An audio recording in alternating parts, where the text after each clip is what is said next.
What is going on, guys? I'm Heath Pierce, and it has been a minute since we last checked in, and a lot has happened on the international front. So for today, we're giving you guys the Kick Power Rankings International Edition. Now let me remind you, this is not just a list of the best national teams in the world, this is the list of the teams that no one would want to be coming up against right now. And it's all about how they performed within the context of the challenges set before them, and this is most definitely not a popularity contest. These are actually the teams that are representing their country in the raddest ways possible on the pitch. Now go give this video a like if you want more KPR, and get down in the comments and let me know who you think should be on this list or off this list. At number 10, it's USMNT. Now before any of you guys hit me with this, bro, how could they make the power rankings? They're third in CONCACAF qualifying. Well, that's exactly it. Prior to Bruce Arena coming on board, the US is in trouble, like real trouble, and we're on a direct path to not qualify for the World Cup. Since Arena came on board, they've gone unbeaten in 4 straight, which might not seem like much, and sure, Klinsmann could have found a way to bounce back, but it wasn't just the results that were the issue. It was the body language, it was the confidence. They walked around like this. The team was in absolute shambles, and the change, whether it's because of the coach or not, now has the US in a great position to edge closer to qualification. And with great energy and momentum going into this month's Gold Cup, as well as hungry players like Dom Dwyer and Kellen Acosta in the squad, they are my pick to win the tournament. Yeah.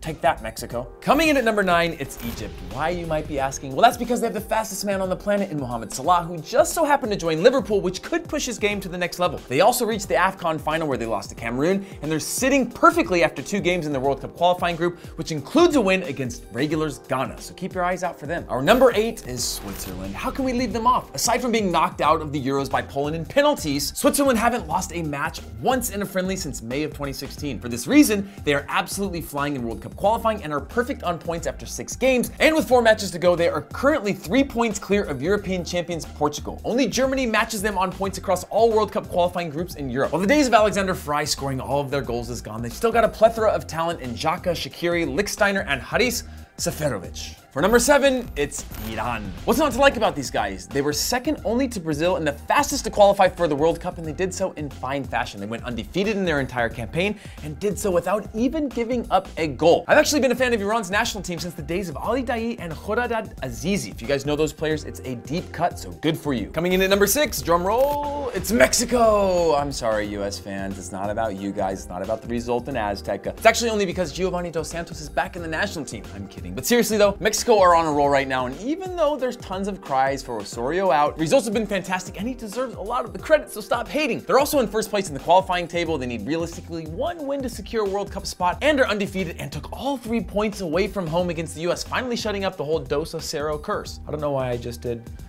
quotation mark, because it was a real thing. But now it's gone. Not only are they safe in qualifying, but they performed admirably at the Confederations Cup, finishing 4th in the tournament after giving up 2 penalties in the consolation game, which kind of makes me sad because we need CONCACAF teams to do better. But it's not often that Mexico dominate qualifying in first place from start to finish, and this time they are, so for that, they are on our list. Number 5 is Portugal. There is a rule of thumb that we have here at Kick, which is that if you have Ronaldo for your club or your country, you will be in every single one of our power rankings. Unfortunately, that means 2 things, Portugal and Real Madrid. But regardless, if you're not from there, you can still like him as a player. But Portugal were the Cinderella story of last year's Euro Cup and won the tournament after scraping their way through most of the matches. But again, when you have Ronaldo, who is currently tied with Lewandowski on 11 goals in World Cup qualifying, you are going to get points. They finished a respectable 3rd at the Confederations Cup and are in a somewhat comfortable 2nd place in qualifying, 3 points out of leader Switzerland with 4 matches to go. Oh, and they've scored 22 goals and only given up 3, which is typically a recipe for pretty good success. Their final group game is against Switzerland and could be the difference of a direct spot in the World Cup or having to go through some sort of playoff. You guys understand what that means?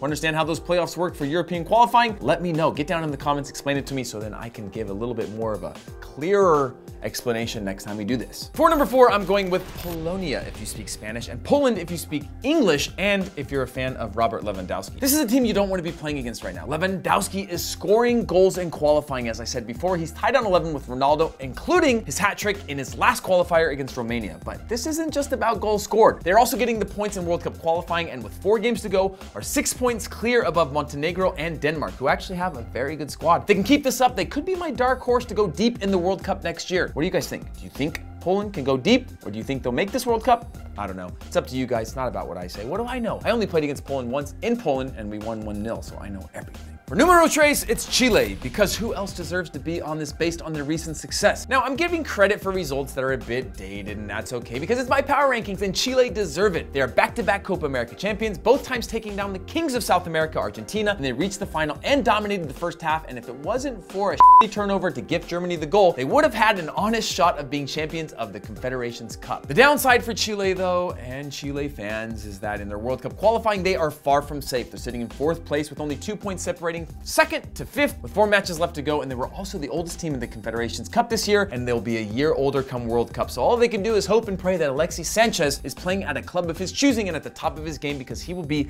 the most important player to lead that nation if they do make the World Cup next year. Número 2.